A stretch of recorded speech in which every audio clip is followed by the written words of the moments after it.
with a story time about some of my travel experiences. Let's put on a face mask real quick, okay? And by real quick, I mean let me take a shower, cause girl, it's 5 in the afternoon, and guess who hasn't taken a shower yet?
Okay, hi everybody.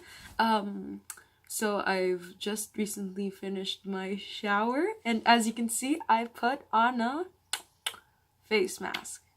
Okay, so before we begin story time, let me introduce myself. So for everybody who does not know me yet, my name is Joanne Limbaro.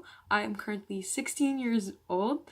I am a junior high school student from here in the Philippines. Okay. So, let's get right on to the video. Okay, so, kind of just realized how weird I look. I look like a Smurf. So, I'm sorry I look disturbing. Okay, anyways, let's go. Okay, so, just last week I was stuck on traveling. From the Philippines, I went to Hong Kong as a connecting flight before going on to Boston. Okay. So, I guess we should start there. Okay. Okay, so for those who don't know, I went to travel to the US for this medical tour. It's where a group of students like myself gather together and visit different medical institutes in the US, as well as do volunteer work in Haiti. Okay, so technically that just means that I had to travel from the Philippines to Hong Kong to Boston by myself. And as you can tell, I am very mature. No, gosh, no.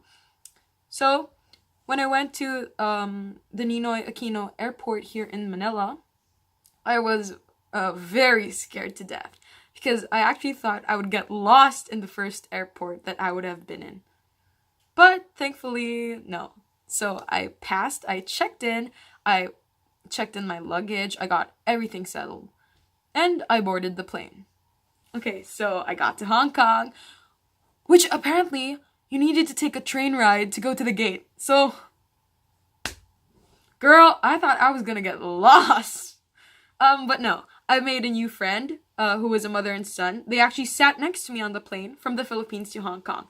And apparently they were also a connecting flight from Hong Kong, but instead of going to Boston, they were going to New York. I went with them on the train ride to go to Hong Kong, and they helped me find my gate. So from then on, I went on the plane by myself without anybody to help me. Okay, so fast forward 16 hours and 30 minutes. I arrive at the Boston airport. Okay, so I passed through immigration, I've passed everything. The only thing I needed to do was to collect my luggage and wait for the other students. So I arrive at the baggage claiming area. A little bit of context, my suitcase was this bright red. It was very gorgeous. Since I just recently bought it, it was absolutely really good. I even bought this suitcase cover to cover it. It was in a design, I'll actually insert the picture. The design was British inspired, and it was very adorable.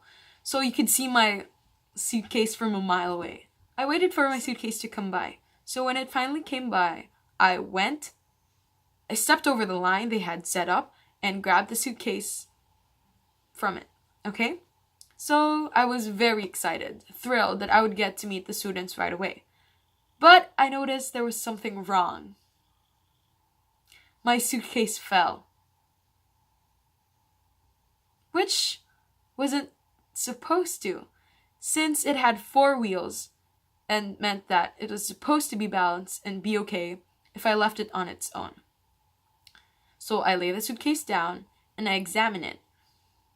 And what I find is a big, massive hole at the bottom. It was actually even missing a wheel. So instead of 4, it had 3. And it wasn't even a crack. It was a frigging hole. I'll insert pictures of the suitcase. Anyways, I started freaking out, since this was the first stop we've been at, and my suitcase is already, lacking a wheel. It's not like I can drag it around with me. Anyways, I started panicking. So I went to the airline's desk and I complained. I told them, excuse me, but my suitcase has a frigging hole and it's missing a wheel. And this is the first day of my trip and I am alone and I am scared and I am panicking. And, they were actually very accepting and comforting, say the least. They helped me file a complaint, blah, blah, blah, blah, blah. And they told me to email them the receipt. So, all was good. Well, as good as it could get. So, I waited at our meeting point for the other students. And I found Maria there. Maria is one of the students coming from Russia. And she actually helped me with my suitcase because I had to drag it around the airport. Since it was very heavy and it was missing a wheel, so I had to drag it around.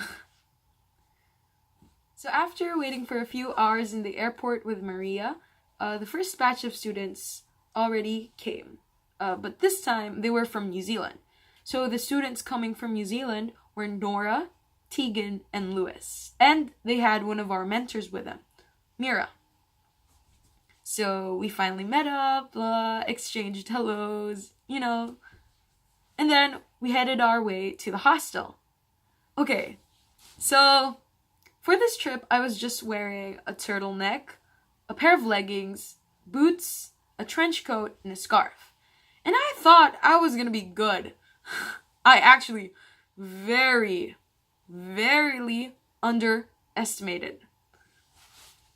So I was wearing that, I had my backpack, I was dragging my suitcase around, and then when we got out of the airport, my knees started shaking and my teeth started chattering. So it was around midnight-ish. And I was freezing to death. And it hadn't even been 5 seconds outside. So we started waiting for our shuttle to come, and I was already dying of the cold. As you can imagine, a Filipino woman, girl, kid, suddenly going to a very cold place. So I was immediately welcomed. So not only was it cold, but it was really windy. So you'd be like that, freezing, and then when the wind, not a good mix. Okay, so we get to our hostel, and it was beautiful. The fireplace at the common room was very gorgeous. It was surreal. So for our first dinner together, which wasn't actually dinner because it was midnight, we went to a nearby diner near our hostel, and I ordered this big-ass hamburger. It was spectacular. The food was amazing. Okay, so day 2 at Boston, we met the second half of the gang, which were the Australians. So 3 students and then 1 mentor. So we had Paj, Isaac, Jessica, and the other mentor, Brinley. So we met each other, and it was actually very lovely. At first, I was a bit shy to get to know them, but after a while, they were pretty cool. I mean, they still are. They're actually so amazing. And till now, I miss them so much. So, on our second day in Boston, we explored Harvard Medical School. We had a talk with Dr. Sheila Nutt, who was part of the admissions committee, and she talked to us about different things and how it goes on in the institute, or Harvard Medical Institute. And it was very touching for me because Harvard Medical School is one of the top choices for medical school for me. And it was very surreal to to be in that campus, and it was just splendid. I loved it so much. They also had museums within the campus, with medical artifacts. Actually, one of them were involved about Phineas Cage, the guy who had a metal pole rammed into his head, and that changed his personality and the view of neurology forever. It was spectacular to be able to see that up front. And, just explore the day with people it was a very splendid day to just spend time with people who actually like medicine just like you do, who want to pursue medicine in the future as well. And it was very, eye-opening. Such a good experience. What's up?